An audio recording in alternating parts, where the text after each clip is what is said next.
Đảng đã cho ta một mùa xuân đầy ước vọng, một mùa xuân tươi tràn ánh sáng khắp nơi nơi.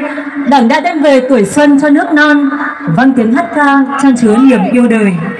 Giai điệu rộn rã tươi vui của ca khúc Đảng đã cho ta một mùa xuân đang ùa về triệu triệu trái tim người Việt Nam, như tiếp thêm sức mạnh, củng cố thêm lòng tin yêu và một dạ hướng về sự lãnh đạo sáng suốt tài tình của Đảng. Và đây cũng là một trong những sáng tác vô cùng ý nghĩa xuyên suốt từ trước cho đến hiện tại, thời đại vươn mình kỷ nguyên mới của nước Việt Nam Dân Chủ Cộng Hòa. Xin quý vị hãy cùng cổ vũ cho tiết mục Đảng đã cho ta một mùa xuân. Xin trân trọng cảm ơn ạ.